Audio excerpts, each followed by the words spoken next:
We just keep getting dragged under. I'm going to say this now. Under. I'm going to say this now. This show is enjoyable to me. Oh, good. So take that. Good. Take that. This is you, me, and my ex, y'all. This is. Where is that you were right pillow? Where is that you were right pillow? No, you weren't right. We knew we had to do the show. I know, but it wasn't a question. You get very concerned with things on the cringe tier. I am, and I'm saying I'm feeling good about this. Cut to me the next episode where we meet more couples, and I'm crawling into a hole. That's probably true. I wanted to say this is very different than the sickness that I get from Extreme Sisters, or even Smothered with the insemination stuff, because I feel like there are boundaries there that are either familial and they're very taboo boundaries that people shouldn't cross. This is just messy people in relationships, and I completely get that, and I'm here for it. Yo, this is you, me, and my ex on Reality Gaze. Reality Gaze. My name's Matt Marr, my name's Matt Marr, aka Maddie, and my name is Poodle, aka Jake. Well, my Christian name is Jacob. Jake LaSucca Anthony. I wonder what Kayee LaVey's Christian name is. We're going to be talking about her. I mean, I think that it's her. I bet you that's her Christian name. It can't have two E's. I have a theory. I have a theory. Oh boy. Okay, I have a theory. This is season 1, episode 1. This show is about. Let's talk about this show. Yeah. This show. What's different about this show? It's taking the place of Extreme Sisters. Yes, and it's all these it's same production company. It's all about these kind of, I guess it's not a throuple, but it's a triad, a trinity, shall we say. Usually it's always someone dating this person A is now dating person B, but somehow person C is their ex that's involved. Is either their best friend, or they are living with them, or their boyfriend. Yes. Or in some cases, as we'll see later on, there is a man with 2 ex-wives, and one ex-wife is with a woman, but their baby is being carried with his sperm. Yeah, that's this confusing. Episode, yes, but I think we're getting 3 more couples next episode. Or I think there's 6 couples in all, I believe. That would make sense to have a good half dozen. Yeah, this is only 3 episodes. Cuckoo. If you're watching this or you're listening to this on the free feed, y'all, this is going to go on the $8 tier for the cringe tier. The Don't Pull Over tier for our Patreon and super cast. But the first 2 episodes of this show, we always do this when we drop a new show. Try before you buy. Episodes 1 and episodes 2 will be free for your pleasure. For your pleasure, or for your a little bit stomach upset. Yeah, exactly. That's what these shows are like for me. I wonder what the pitch when people pitch to. I would love to be at a pitch meeting in one of these kind of shows when people say, "Yep, so we got multiples, and they're also running a drug ring." Well, like that. I think that anytime someone would just show a 1-minute video of Kay Lovey, and they would say green lit. Kay LaVey. Kay LaVey.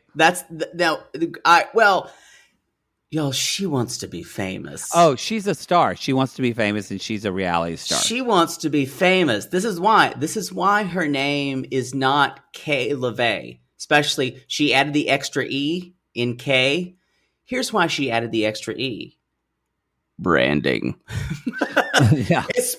She literally, maybe her name is Kay, maybe it's not. Maybe. But that extra E is just because it rhymed. It looks good. She was sitting there on word paint, figuring out what looked good branding wise. And she said, you know what? Kay LaVey doesn't look as good without an extra E at the end of my name. Maybe not word paint. Maybe it was Canva. By the way, that's a sponsor here at Reality Gaze. Use the Reality Gaze code. You know what? I am all for using people who sponsor us. Unlike you really talking about fucking Dr. Pepper.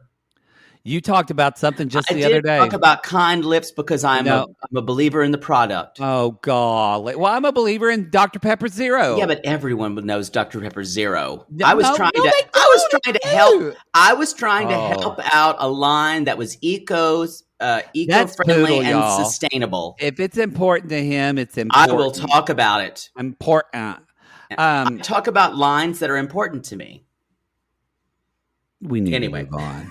Okay, so that's the basis of the Coke.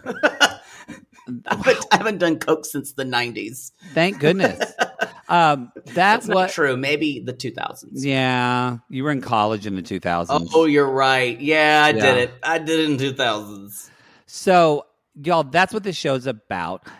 If you're not watching it, airs on TLC. So we should say that more often because some people don't know. We should say because people ask when something airs or where something airs. Yeah.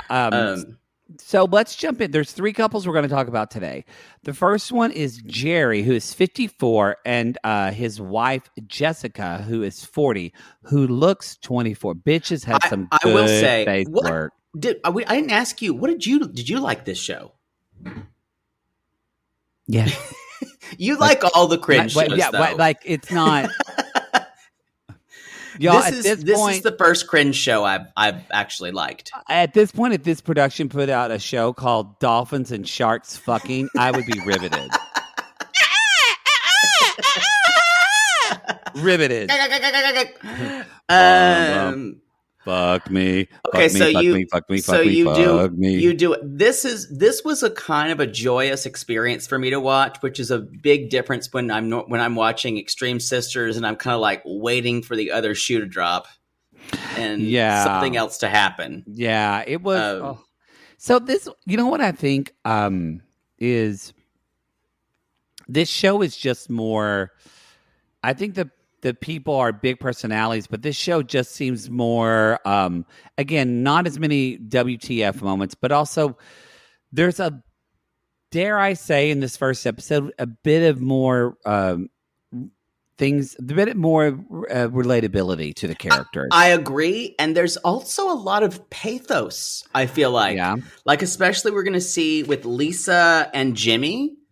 That's compelling. It's compelling. Compelling. Yeah. So also, and it brings up issues. Going as Lisa for Halloween this year. Wow. She's everything I want in a Jersey girl with a little bit of rasp in her voice. Yeah, she does have a rasp in her voice. So first of all, we're going to talk about Jerry and Jessica. They live in Chicago. Chicago. Does anybody think that, I don't know if you get this from Jerry, there's an actual vibe of swingers to him, that he's overly familiar. He's, as I say, he's a shoulder rubber. He's kind of someone who doesn't have a lot of boundaries. There's just a vibe to me. I could see that. Yeah. I could see that. I could totally see that. Gross. It's just creepy. He's not.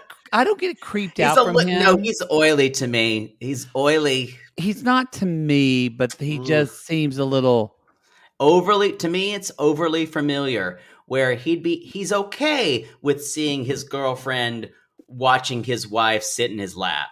He's kind of into it. And a lot of it is just playing. That's why I think I 100% think he wants to have a threesome. Yeah, sure. Exactly. That's what I was talking about.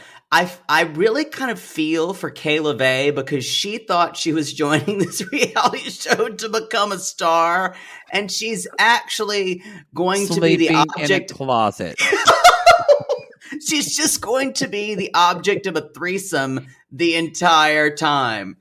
I'm glad that they separate the name because in all of their promo material, it was Kayee LaVey with no space in the middle. So it was literally just Kayee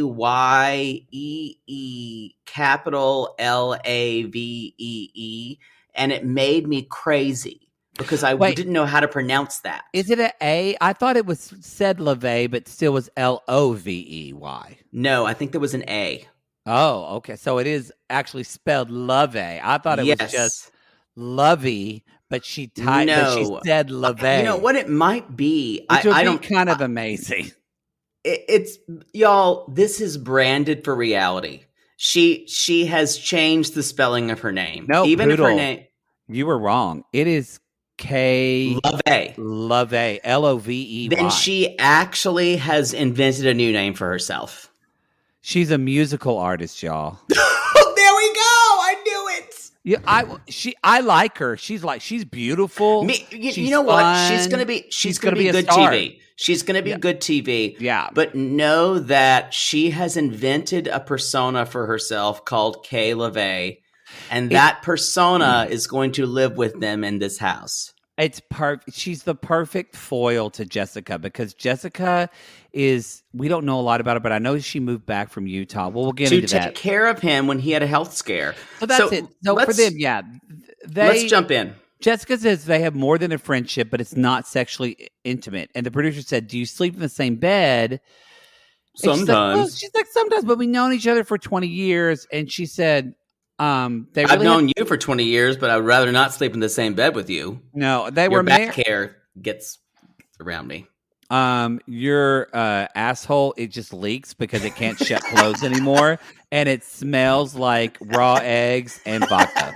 Wow, that was rough. There you go, y'all. But they're she talked about they've been together for 20 years. They were married for 15, and then they had 4 kids together. They have 4 kids together, and they had a terrible divorce that lasted 5 years. Hint, hint. He cheated on her. That's what it means when you have a really, y'all. I promise you, hand to God. No, Jerry cheated on her. You can just tell. A lot of this it does have a feeling of someone cheated on someone else, and the person that got cheated on never really is over them. That is so true, yeah. And that's kind of what. I'm kind of transfixed by this show because I'm trying to figure out what's happening. That's why between Lisa and Jimmy, I can't wait to see where this goes. They are real characters. They're very compelling. So I want to remind you, Jerry's 54, Jessica is 40, and then we meet his new love interest, Kayee LaVey. She's 26 years old, and she says, "I'm Jerry's new girlfriend." And they cut to Jessica, and again, this is kind of the reference, but she goes back.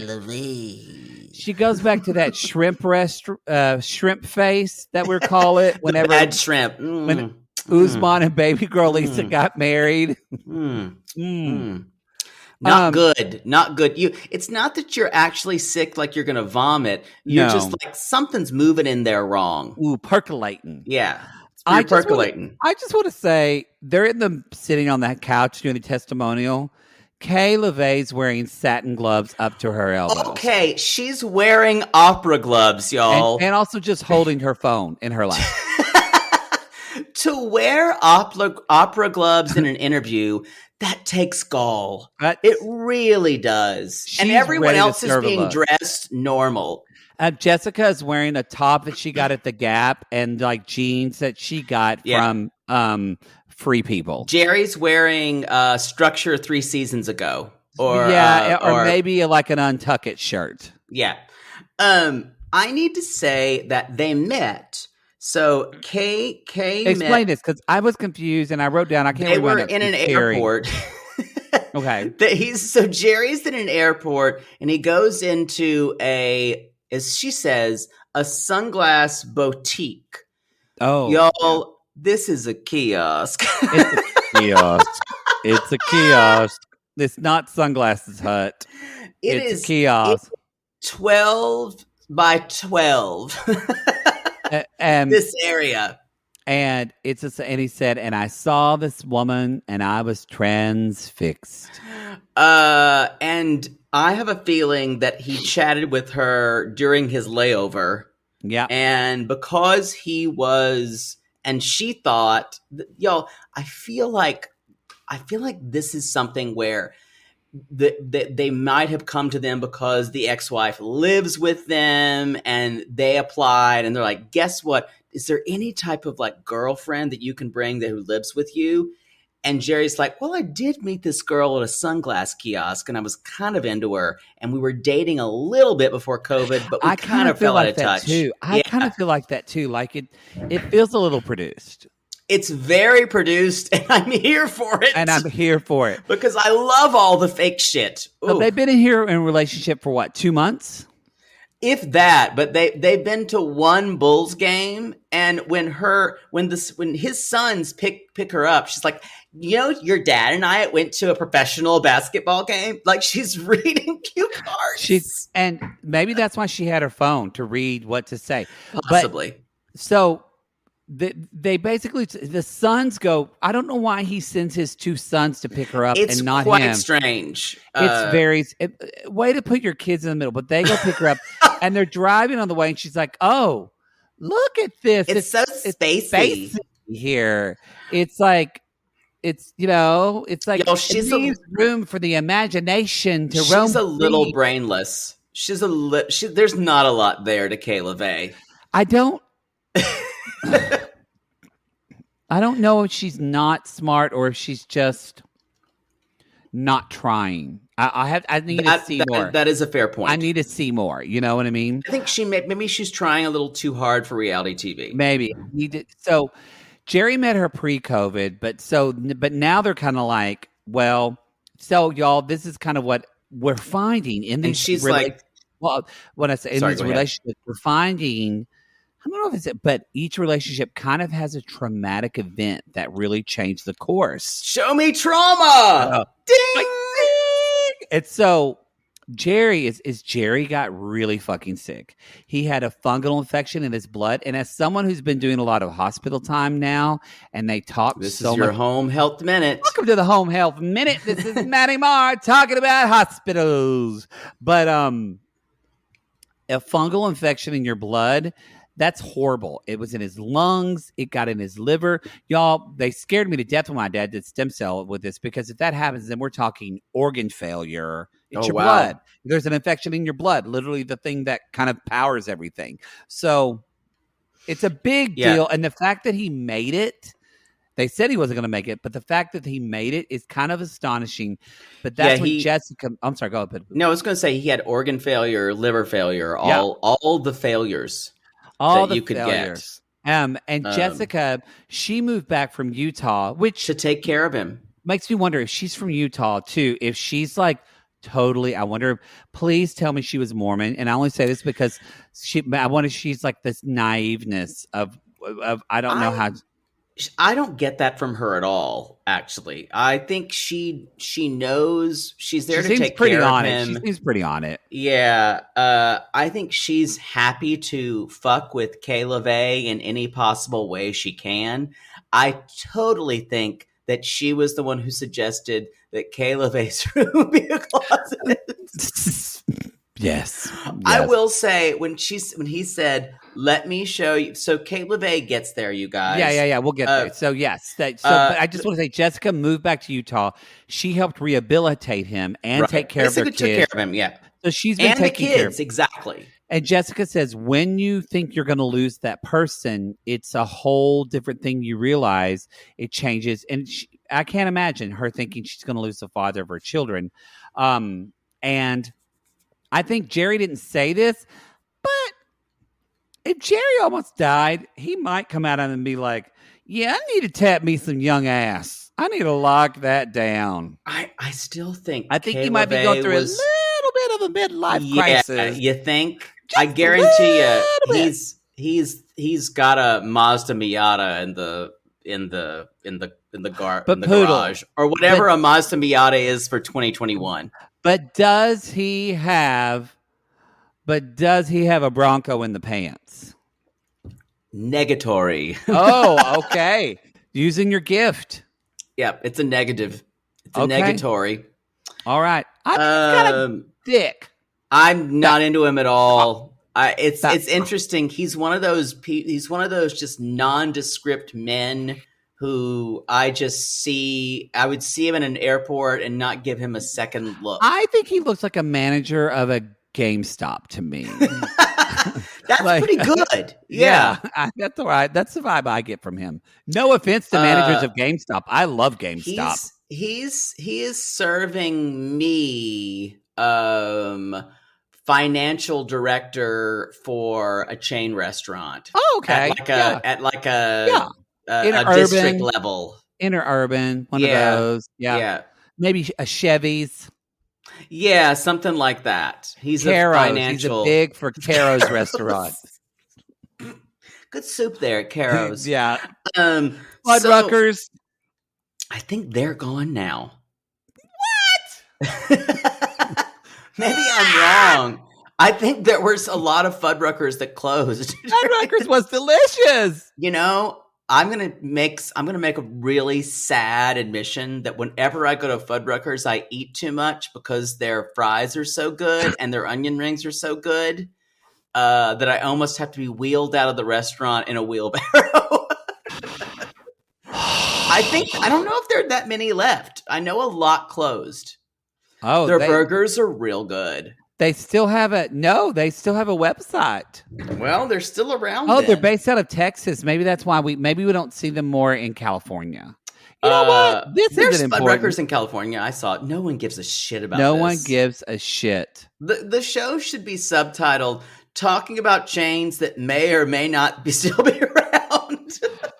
Because we talked about Cato, obviously Ollie's, which we're going to definitely talk about. Yeah. You went to Ollie's today, so you're definitely going to talk about it on the free feed. Mm-hmm. I'm really looking forward to it. I'm not. By the way, Fuddruckers now, as June 20, has 156 locations, including locations in Saskatoon and Regina, Canada. They call it Regina. Canada. Regina. Mm-hmm. And then Panama City, Mexico, Puerto Rico, the Middle East, Saudi Arabia. Wow, they're fine Qatar, then. Kuwait. Now I really want a Fuddruckers burger. When you say Regina, it just reminds me. Regina. It reminds me of in choir for Allstate Choir. We sing Regina Celli. Do you know that song? Yeah, well, Regina Celli. I liked it when you say there's a song. It's a Latin text and it's been set 1,000 times. Yes, 1,000 times. Do you know that song, Regina Celli? But we sang Vagina Smelly at Allstate Choir, and nobody knew the difference. Classy. You know what? Classless. You know what? I don't know why you would have been that kid in choir that sang that. I liked everything very precise, though, so I probably wouldn't.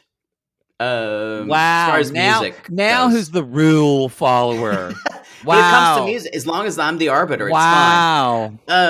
So y'all, Kayee LaVey, God, those two E's fucked me up. But it's spelled Lovey, K Lovey, but Kayee LaVey. But I just need to reiterate, it is spelled with Kayee. Kayee LaVey. LOV, I believe it's a capital L. LOVEE. So it's Kayee LaVey. Look, I'm fine if you want to make up your name, or if it's Kayee LaVey. I'm fine with that. But it looks like Kayee. But just make your Kayee. Your name where it's easy, not easy, but like put an accent somewhere, like. Well, right? But the Y does everything. The thing is, she could actually write. It should in a French. If it's in LaVey, that's like a French spelling, right, or a pronunciation. I don't think she knows that, but LaVey, it would be an accent aigu over the first E. Okay. See, now if you said that, then I would know it's LaVey instead of Lovey. Lovey. But because every single teacher went Kayee Lovey. Kayee Lovey. No, honey, this is a made-up name. She has completely made this up for herself. Make up your name. Make it up right. But I was going to say, this is all branding. Like, she has decided. But the fact that there is... So, let me get a little grammar-y for a minute. You can fast-forward this if you like. But K, just doing K, Kayee, puts the E at the end. You don't need the other E. You for certain don't need two E's. That is gilding the lily out the asshole. Because it makes me want to say Kayee. Honey, have you listened to what I've been saying the entire time? You don't listen to me. That's no, right. I do, but no, I'm trying to agree with you. It makes me want to say her name is Kayee LaVey. Kayee Lovey. That's how I want to say her name, Kayee Lovey. I mean, I just think a graphic designer, if she Kayee LaVey is a drag queen name. It is, but a drag queen would have known how to spell it better. That's true. We need to move on from her name. I will say, what a good way she could have done it would be K like Bay, Kae, Kay LaVey. Ooh, that would be pretty. But she has K. Let me say, it could have been like this: Kae LaVey, LeVae. Someone's screaming at their car right now. I just want to say, I know why she has a Y in there, because when she signed and practiced her autograph, she thought it looked more balanced and cuter with 2 Ys. Possibly. That's it. I just have a real problem with her branding herself as this. There's so many things wrong with it. Well, I actually don't mind Kay LaVey because it kind of rolls off the tongue. It's kind of pretty. I like her. The branding is bad. I kind of like her too. Oh, I think I'm really going to love her. So you guys, basically all you need to know is he shows her his bedroom and she's uncomfortable as normal. Yes. And he said, but I just need to tell you that you're not going to stay in here. I'm going to show you your bedroom. And the reason why they're staying, we should say this. She already quarantined for 14 days in his cabin. So this motherfucker's got a cabin, but not enough for a spare room. I mean, this is a nice house. I can't believe there's not another room for Kay LaVey. I know. Kay LaVey. So Kay LaVey. Oh Jesus! But I can't get over it. They're doing honestly what a lot of couples did during the pandemic. They're like, so I've got a quarantine. We're going to be on lockdown. I'd like to get some daily dick. Let's quarantine together and see how this works out. And it's going to be a make it or break it moment. It's just unfortunate that the mother of my children has to be here also. That's fine if you want to do that. I'm not judging you. If the mother of your children and your children live there, I'm judging you a little bit. When Kay LaVey found out that she was not going to be staying with him, she was, I quote, pissed and enraged. When she said enraged. And she can get all the cell phone calls she wants because she's in range. She's in range. She's enraged. She's enraged. Enraged. That's, y'all, we love, again, we've said this before. I love her. I worked with a woman at the Clinique counter in Oklahoma City at Quail Springs Mall that every time she was livid, every time she was livid, she would say, I'm so blivid. And no one could correct her. And no one can, and that's the same thing. No one can correct Kay LaVey when she's like, I'm enraged, because they know that she's so upset right now. Angry. They don't want to mess with her. And so, you guys, the thing is, she decides she wants to move to where the game room is. And unfortunately, we didn't talk about the room. When we said a closet, y'all, it's an actual. We're not saying it's as small as a closet. No, this is an actual closet. It's a walk-in closet. The queen era bed barely fits, and I love that. It's worse than a European hotel room. And the reason he's saying this is because he says sometimes his 8-year-old gets scared and sleeps in the bed with him, and he doesn't want to confuse her. So he too late. This isn't permanent. I just want to say this isn't permanent. He just wants to just have a little space for the children to get used to her, and then she would move in. And then I love that he almost talks about it like it's an amenity. Like she walks in there in the closet. It's like, so here we have the sound dampening technique that really makes for a quiet sleep, meaning my winter coats. And also, if the bed's not to your firmness, it's kind of like a sleep number. You can choose the firmness of your mattress. He said you can control the firmness here, and then we hear shh.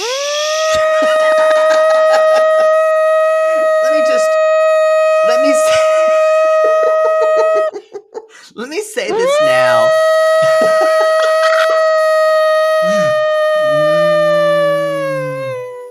But I need to say, he's just aired it up, y'all. Whatever they say about an air mattress, it's never going to be like a regular mattress. No, it's not. Anytime someone says, you can sleep on my air mattress, it's just like a regular mattress, they're a fucking liar. Now, the only thing I'll say that's they're a liar is that she is 26. Because if you're over the age, I think, of 36, you're too old to sleep on an air mattress. That is the truth. 30s young. Also, I'm going to say this now, and while I have friends who will, over 30, especially over 35, if you say, oh, yeah, come stay with me, I got a couch you can crash on, I stay in a room. Well, I have an extra room, or I don't sleep on a couch. I sleep on a bed past 30. Well, that's because a caravan of men are going to come fuck you. That's true. But I'm saying, don't offer me a couch. Y'all, and if someone says to you, oh, I've got a couch, you come, you can crash, you're like, yeah, I don't offer that anymore. I do. I offer it to like my nephews, I almost said her, my nephews who are 20 years old and in college. And your nephews sleep on our couch. Listen, I crashed on many a couch in my 20s, even in my early 30s. But something happened when I turned 35. It's really 36. I started having back problems. And if I sleep on a couch, I can't sleep. You know, you wake up and you go to bed. And then you just wake up and things hurt. Y'all, that's 36. And you got to have like your water on a nightstand. Yep. You need your mentholatum rub because of your sinuses. You've got, You've got your vaporizer right there. Yo, aging is really cruel. Because, because also too, once you get in mid-30s, you start snoring. And it's do, regardless if you're of how late you went to bed. Yeah. Mm-hmm. Boy, God, y'all, aging is rough. I also want to say, she wants to go down to the game room. She wants to go down to the game room. Now, it seems that Antonio, who's always, he says, I'm always in my room, so I don't really care. Because he's 15. Y'all, Antonio has very long masturbatory sessions. We're talking. Wow. Okay, this is a 15-year-old kid, but it's true. No, this is the one who's 21. Oh, Antonio's 21. Yeah, oh, okay. We're talking marathon sessions. I'm on the edge of glory. He doesn't come out of his room. Butter. He doesn't come out of his room for 6 or 7 hours at a time. They're watching Tomb Raider, where Laura Croft gets fucked by whatever. Laura Croft gets fucked by like a Satan demon with a big red penis. And it's just like cock-hungry MILFs on repeat for 3 hours. And then suddenly some World of Warcraft guy comes up with a boner, and suddenly he starts to question his sexuality. Yeah, wait a minute. Where are we? The masturbation that goes on in this room. The mom knows it. The mom knows about these sessions. Yeah, I don't know if I want my son Antonio sleeping down here with next to Kayee, who's only 5 years older than him. Now, this concerned me a lot. Because that is where it felt gross, y'all. She's 5 years older than this son. She just kind of immediately thought, well, my son's such a sex maniac, he would immediately see Kayee and jump on her. Or and like even Jerry said, yeah, it's not really, that seems very awkward to me. And I was kind of like, okay. There's no, it's not like there's a room divider and she's there with him whacking off. I just don't know. I agree. And I don't know why Jessica maybe she'll bring up, but just the age discrepancy in that. And never is she going to bring up to Jerry and say, hey, just so you know, the woman that you're giving it to every night is 5 years older than your son. She also says, and so even Jerry said, this is the quote I want to say. So there's no hanky panky. So basically Jerry is telling Kayee, don't fuck my son. Y'all, that he says it's weird. At this point, I kind of hope the 21-year-old son and Kayee start banging. Me too. too. But that's what I'm saying. This like swinger attitude that weird. There's no real boundaries. Well, because to me, I don't know why Jessica doesn't have more of an opinion. And Kay LeVay says, this is the way the segment ends. And she was like, because Jessica comes in and says, don't you think you shouldn't talk to Antonio about that? Because, it is his space. And Kay LeVay says... sorry, go ahead. Yeah, and Kay LeVay says, I knew I was feeling some type of way about it, and she was feeling some type of way about it. I think she put me in the closet.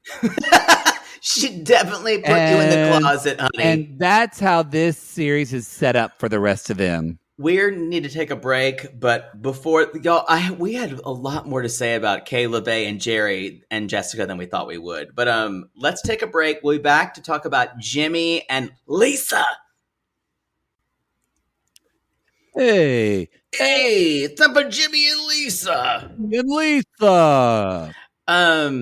If you look up New Jersey Italian in the dictionary, you're going to see both Jimmy and Lisa. Jimmy, who's 52, and Lisa, who's 41. And I'm just going to say it now. I thought Jimmy, she was 51. Oh, 51. Yes, 50. Typo. 52 and 51. And I'm going to say this now. Jimmy could have his way with me. Oh, me too. I wrote that Jimmy down. Why is he so hot sexy to me? Well, he was really hot when he was younger. He had this full hair of Italian hair, but now he's like bald. And I love a bald man. It's a big, thick Italian dick. I'm going to say that now. When the dick hits you right like a big pizza pie. That's a climax. That's a climax. Wow. Well done. It's a really thick Italian stallion dick. I'm here for it. Y'all, they met in 1987 in a bar in Long Island. They're listening to Pantera, Def Leppard. Like she's a huge Rick Springfield fan. And she thought he looked like him. They have a 20-year-old son named Dominic. Because of course they do. Now, I want to say Dominic is 21 and he's hot. I thought they said 20, but sure, who's counting? Well, he's going to be 21. Oh, he's going to be 21. Wow. Me. Yeah. And so then I wrote down Jimmy is a daddy. Yeah. And then Jimmy is married to Wendy, who is 49. So it's his age. And they've been married for 14 years. But I will say they set this up that you think they're kind of married and you realize, no, it's just that Lisa and Jimmy are their exes, but they are best friends. They're also business partners. Of course, we have an olive oil company together. Jimmy just wrings out his forearm, and that's how he makes it. And we also manufacture cannelloni on the weekends. And anything having to do with Italian things. And so we also produce rosaries. Now here's the deal, y'all. Lisa, what I like about this couple, I think this is very true to life, is that Lisa and Wendy actually get along. Lisa says Wendy has a heart of gold. But yeah. Yes, but Lisa says Wendy has a heart of gold. I will always be his first wife. That's what she says. I will always be his first love, but Wendy will always be his second wife. And Wendy says that when they first got married, Wendy said that her and Jimmy got together before Lisa and Jimmy were actually fully divorced. Right. They were just separated. And she said that things Lisa said about her were vile and gross. But Wendy said, I always believed it would work out, and it eventually did. And now, but y'all, Lisa's a loose cannon. You can just tell. Yeah. Lisa's got things she's planning behind the scenes. Wendy's just trying to handle it all. Yes. Yes to that. So they are making Italian food because, of course, they are. And it looks like arancini or some type of like God, I love balls. Arancini. And like you gotta taste Jimmy's balls. Jimmy's bowl joke. They're salty. We need more balls. It'd only be better if we had. I wish we had a man here to taste Jimmy's balls. Oh wait. Well, here's Jack. Jack is Liz's fiance. Lisa. What? I can't type. Lisa's fiance is Jack. And Jack feels just like Wasp out of completely out of water. Jack is a guy who he's going to be the guy that keeps talking about how much he loves his hair transplants on that infomercial. Well, that's here, Lisa. I don't really enjoy this Italian talk. Yeah. He's very like, whoa. And so, but they all get along together. And even sometimes like Jack is kind of touching Jimmy on the shoulder, and it made me think things. It's nothing, but I just wanted to think things. It does feel like, was that 60s series, something Bob, Carol, Ted, and Alice, or something like that? It did feel a little like they were all going to hop in the menagerie, but not like Jerry. What is this? This reference you used is from Bob, Carol, Ted, and Alice. What decade again? What decade, Poodle? Some people, the movie was kind of famous. Yeah. I think they tried to remake it in the 2000s. When did it come out? 60s. But I'm saying you know nothing about film or film history, so you need to shut your mouth. Yeah. The oldest you can remember is Summer Magic. Maybe. Bob, Carol, Ted, and Alice. It's actually called Bob and Carol and Ted and Alice. That's what I'm saying. It's a 1969 film. But it was a huge thing because it was a little bit like of a, it wasn't, I don't know if it was swingers, but. Elliot Gould. Yeah, that's what I'm saying. It was a huge film. I'm surprised you haven't heard of it. You can apologize to me anytime. I was born 10 years later. You weren't. But you've heard of West Side Story. That's different. That's gay. That's different. That's different. You're going to hear gay things way earlier. I see what you're saying. I'm just clued into things, the currents in popular culture. If there was a play that cavemen made called, I don't know, Pointy Booga and the Booga Booga. Yeah, Pointy Rock fucking. Yes, I would know it. I would find it. Whatever, I would find it out. Wow. So they're all getting along, and they're getting along so well that Dom is turning 21, like Poodle said, and they're going to go down to Florida where Dom is, and they're going to surprise him. And because it's COVID, we're going to go in an RV. I guess that's how everyone at TLC said, "How do we get around this COVID thing? We're gonna put everyone go to Jack McDiver's RV paradise. Yeah. I'm gonna give you the best RV you've ever seen. It's pristine inside. It is complete. The refrigerators fit so many mimosas. Yeah, I'm Jack. Welcome to my RV store. Welcome to my store. You're gonna get whatever you're gonna get. Get whatever you want. You want a wine fridge? And you want a wine movements. Yeah, you want a wine fridge with your RV? Get your wine fridge here. That's fine. I'm not buying. What you want? You get a free bottle of wine. Yeah. Bada bing. Yeah, it's a Costco wine, but it's really good. Really good. She does bring out the prop department had this enormous bottle of wine that Lisa brings out. It's like, with this, we can get our wine on. With this, we can do it. That wasn't a cheap wine. It's like that Santa Margarita Pinot Grigio. But I actually knew what it was. It was literally like 3 feet high. So they basically, the only thing that would make my head explode if they said, wait a minute, no one here is a commercial driver. Where are we going to get a commercial driver? And if Andre showed up and he was like, I'm here to drive you to Florida. My mind would go. I agree. So the next situation is that Jimmy is coming over to Lisa's to put together a photo album for Dominic's 21st birthday. There's so many Italian things in this sentence. It's easy for me because my friend has a child named Dominic that they call Dom. He's also Italian, though. Yeah, so, his son's middle name is also Rocky. Yeah, y'all, names are a big thing in Italian culture. I love it, yeah. Is his name really Rocky? His middle name? He has 2 middle names. That's a little much. It's a little much. I'll tell him that next time. It's a little much. No, he's aware. So they're talking about he said Tommy. She's like, and you know what, Lisa's, and you know what, Tommy even calls me on our wedding anniversary.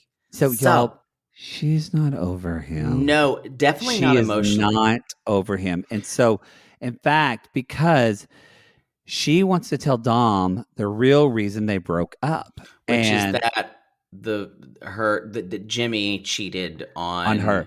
Her. But she wants. So they're on the couch, all four of them: Jack, Lisa, Jimmy, Ted, Wendy, Carol, Ted, Carol, and so they're on the couch, and Lisa says, "Well, I really want to tell them, everything." And Jimmy's like, "No, he doesn't need to know the details. No, he doesn't need to know the details of their parents' relationships." Which I agree with. I actually agree with Jimmy. Well, I want to talk about that, but she gets upset. It becomes this big fight.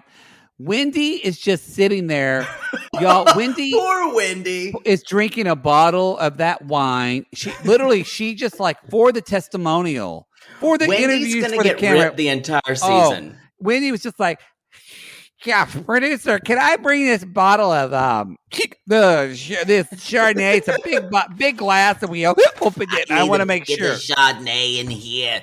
No, she's sitting there. Pinot Grigio is my type." She looks upset, but we can't tell y'all because her face is Botox to the gods. Meanwhile, Jack on the other, her face is stretched. It is like quite it kind stretched. of almost looks like her asshole's pinching her and she's in pain. Like, I will say, Lisa's also had some work done, but it was good work. Good work. Wendy, unfortunately, has not had as good of work as Lisa. Jack is on the other end, just kind of going, I wonder how much I have in my 401k. Please. Yeah. What's in my 401k right now? I should check that. Like, he's checked out. Yeah. And so that's when we find out. This is what I want to ask you, Poodle. Yes, do you think they need to tell their son the details of their divorce? Lisa says that I told him that they just and Lisa said, as she's talking to Jimmy, she's like, "This wasn't your fault. I'm just as much as fault as you are. We're both responsible for this." But I think we should tell him, because she said, I don't know, that he's going through his own relationship stuff. I'm interested. I'm a child of divorce. You're not. So I'm interested to hear your take, and then I'll offer mine. I want to see where we match. And you're in a similar place because your father did cheat on your mother. Now, and when did you know that? Just before I offer my I knew that my sophomore year of high school, literally when they got divorced. And how'd you find out? Because your mother told you? Or actually, no. I didn't know my father cheated on my mom until 6 months later when he started dating the woman that people have been telling me for 5 years my dad was cheating on my mom with. Who was telling you that? And why would they tell you that? The house. We'd had people call the house. They call and say things to my mom like, God, that's your husband's awful. With small town. I guess some people thought they were doing it, but they were giving my mom a favor by letting her know. I guess, but what I would tell you is that your child has, unless something is affecting that child's life at the time, right now, your child does not need to know why you got divorced. I don't think so. Now, if it was something where, because is it going to help the child to know that? But it's also going to, and I understand what Lisa's saying, because it would make, to me, if I find out my father did that, I would have a different opinion of my father. Completely. Yes. And I think that's probably why Jimmy is scared of that. Yeah. And I think Jimmy is scared of it, but for a reason. And it seems like Jimmy has tried to come back from that. I don't think it's okay that he did that by any reason, but I would say, who is it going to help? It seems like it's only going to help Lisa get some kind of closure, and it's not necessarily worth it making her son know all of this. Yeah, for her to get closure. That's my opinion. I'm actually torn on it because I agree with everything you just said and feel that way. I also feel as a child, you do want to know why your parents know. Yeah, because also too, it's so cliche and like TV movie of the week. But you wonder if you had anything to do with your parents divorcing. Well, so there's this idea of if he did know, and there's also this idea of truths like this usually come out. So I think he knows. I think he knows. Just think about it. Like, let's say Dom ends up being in a relationship with someone, and someone would say, probably as we would, like, let's say I don't know if he's gay or straight, whatever. He gets a significant other, they get married. The significant other is probably going to ask, why did your parents get divorced? Oh, I don't know. They just didn't get along. They would probably want to know that. And this could be, the only thing I think that could possibly be good from it is when you're young and you think often when at least I used to think when I was younger, you see the world in kind of more black and white and more, well, if someone cheats on someone, then they're a horrible person. Well, and when you learn, oh, maybe my dad's a person that cheated on my mom, but I love my dad. Is my dad a bad person? Do good people make bad mistakes? And I kind of think that's where it should stop. Now, what I don't agree, and I agree with you totally on, is we'll have to find out what the details are. But like, if the details are that like mom and dad like didn't have sex a lot, and mom couldn't have like an whatever. Well, like those details, he doesn't even know. I think it seems like I don't understand what effect this would have on Dom at all to know this. No, I think it would be really hard. I just want to say again that when no one has to provide, the reason why we got divorced is, well, we fought all the time and it wasn't we weren't right for each other. That is plenty. I think what it was and how they explain it. Hopefully they say, your mom and I were this and that, and we were in this place and this place and this place. Because our parents are our guardians, or whoever raises you are your best teachers of how to be in a relationship. So that's the only thing. If there's lying and mystery about the relationship and the kid is wondering and is asking, now I would maybe approach this, is Dom asking? If Dom isn't asking why his parents got divorced, they don't need to offer it. But if he is asking, I think you should tell him the truth. I don't know all the details, but I'm telling you, this is my guess, Poodle. My detail is he was cheating on her with Wendy. I know. I think that too. I think that's it. And that's the details. And probably his dad's been with her for 15 years. And Dom, I will say, if her as a stepmom, if that's the truth, if I agree with you, if Dom has been asking about that, then if he's been asking, then he has a right to know. If he hasn't, don't just randomly tell him because Lisa wants to know. Happy birthday. Your daddy fucked your stepmom and broke our vows of marriage. Happy birthday. Let's have a drink together. Happy birthday. Salut. He broke our consummated marriage. Consummated. Shall we move on to God? I wrote so many times, stop, let's take a pause. To Alex and Caroline. Alex and Caroline. Beyonce. Yeah, that's what he said. Spelled Beyonce. Alex is 27 years old. And gay as a goose. I'm sorry. Gay as a motherfucking goose. Now, yeah. Now he's with Alex, his ex-boyfriend, or he's talking to Alex, his ex-boyfriend. Again, they broke up. Alex is talking to Steven, his ex-boyfriend. Yes, Steven. They live in Atlanta. That's important. I want to say this is important. Normally, I wouldn't bring this up, but because we're talking about sexuality, Alex is black and he's a black male. At least he presents as male. Alex is a queer black male in Atlanta. Yeah. And I think that's important to talk about in this conversation because is not. Say why.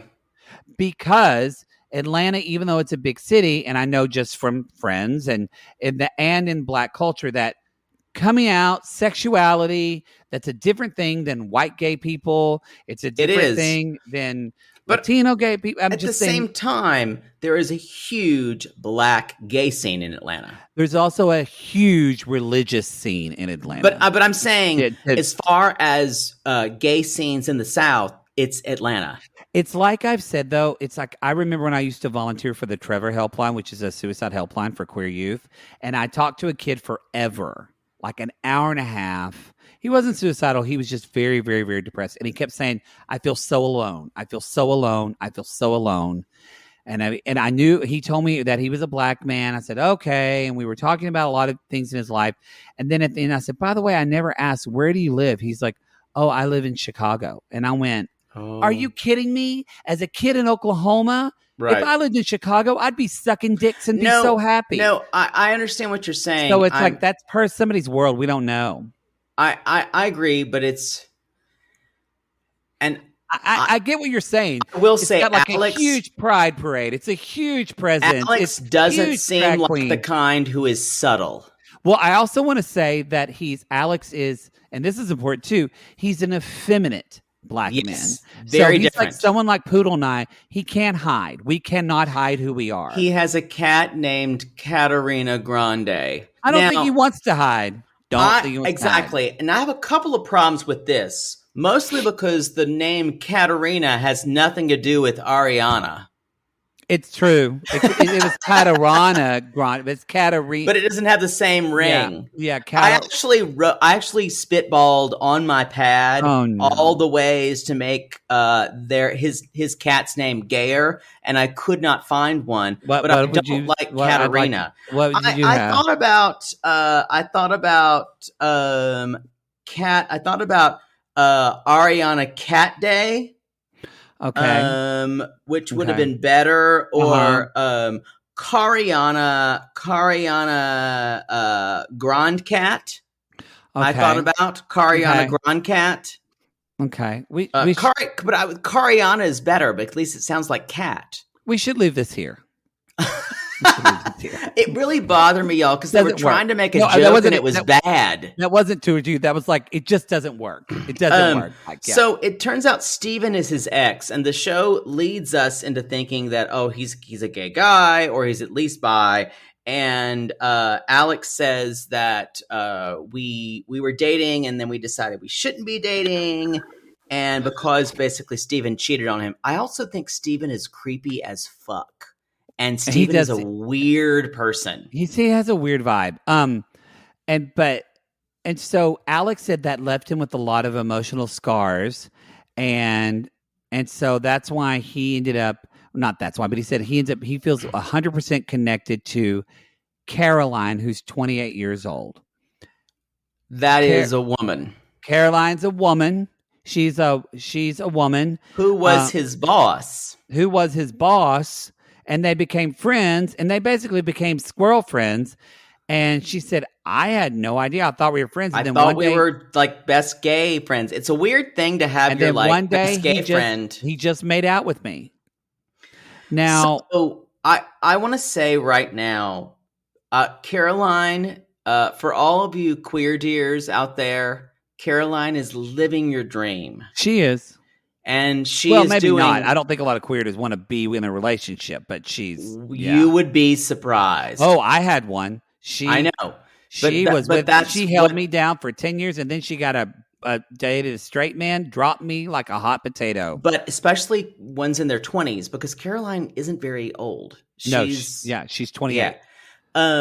She's Alex's age. She's 27. So what I'm saying though is I think she thinks she's having all the best of all worlds. Y'all, past 30, Caroline is going to start really thinking about all this. I mean, Alex says, I don't define myself with boxes. I'm a trisexual. I'll try anything once. And he says, it's important try anything for me. Twice, he says. Or try anything twice. I just want to... I want to be with someone who's I don't care about their junk, what's in between their legs. So. Boy, that sounds familiar, doesn't it? No, what? Who? Me. Or any other person saying, I fell in love with the person. Oh, yes. But that was different because you were saying that to someone who was just out of prison, just... They stole a car for drugs. That's a very. It's a very blank. So let's just play let's play Judy's advocate, so to speak. Yeah. And I bring up Judy because she was married to a gay man. But he says you can have a golden gnome in your pants, and I wouldn't touch it unless you were a good person. I mean, the fact that he called it a golden gnome already sounds pretty gay. But I want to say, like, he's younger. He's much younger than us. Let's be honest. We could be his parents. So why do you want to be hurtful? But I think it's great. I think there is power if that men can be effeminate and be on the spectrum of sexuality and femininity. And so I know you think that too. I know that you want to honor that too. And the fact that he and Caroline together, that's great. It just, there's this, y'all, when you're gay or you're queer or whatever, we really have to develop this kind of sixth sense and this knowing for safety and but just energetically, I don't, he is like, y'all, they started making out and it felt was so uncomfortable. It felt like a Rodney from Marion. Kind of like, I love you. I love you, Desiree. I want you to be with me forever. Ever. It felt like this kind of forced production. You know what it feels like?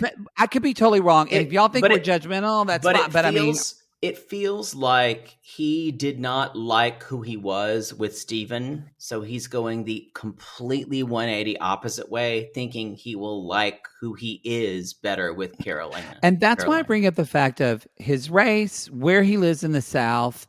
And because I know a lot of people, I know a lot of people that are, especially Black and brown people, that deal with different cultures than white people, that often, I mean, I know some white people too, though, that come out. I had a friend in college who was a Latinx drag queen performing at the Village Rose Room, like was in pride parades, and then with a lot of their own family influences, went home for the holidays, Catholic family, Latinx influence, came back and was back in the closet. Mm-hmm. And it was someone who was so incredibly, he's out now, but you know what I mean? So we don't know I totally this story. agree with you. I'm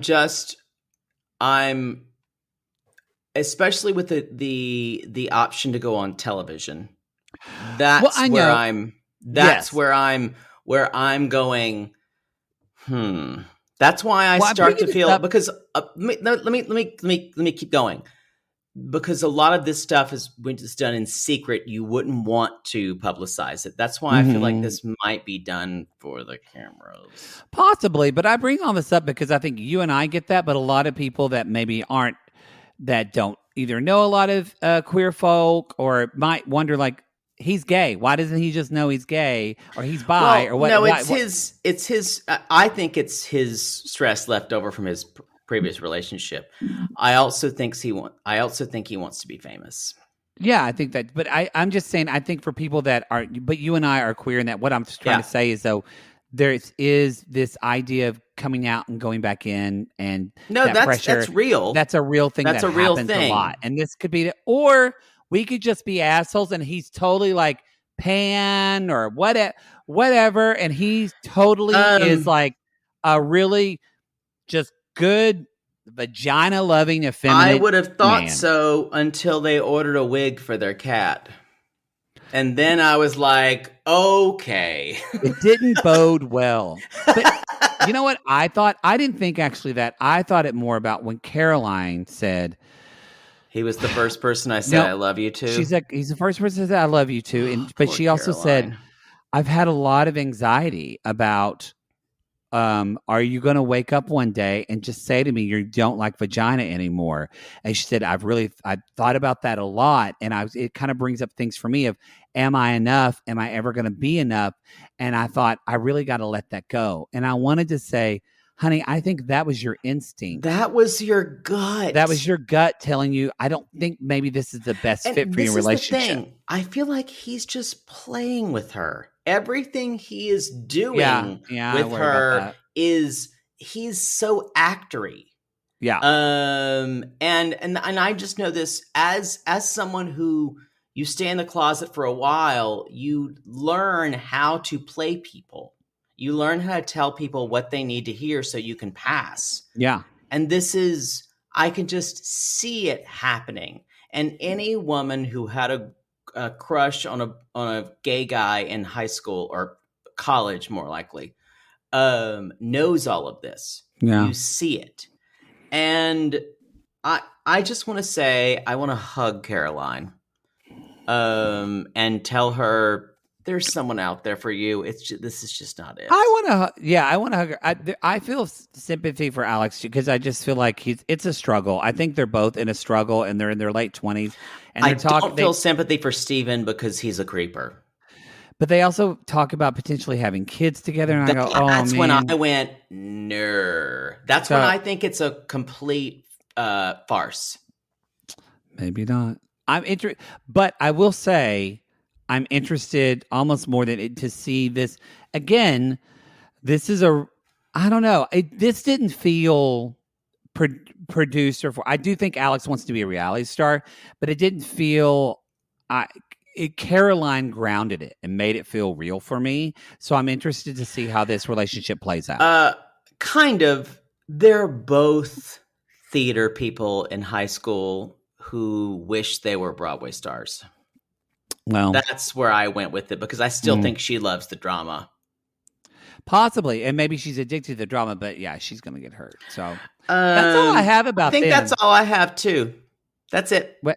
That's all you have? Yep. Poodle. You don't have anything else you want to talk about? Nothing. Nothing about Alex? No, not about him. About Steven? No. And nothing at all about Caroline. Okay, that's it then, y'all. Mole.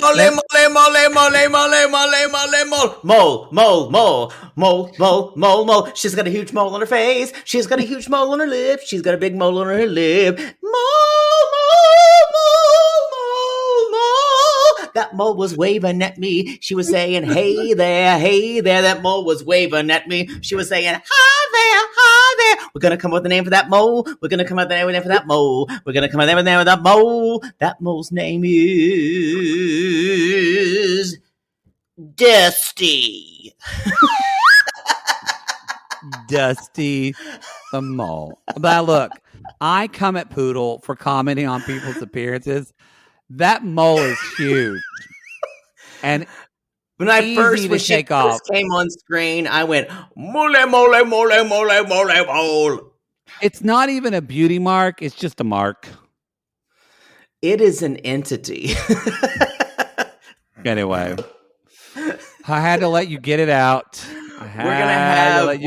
We'll definitely have Dusty on the show next time to talk about things.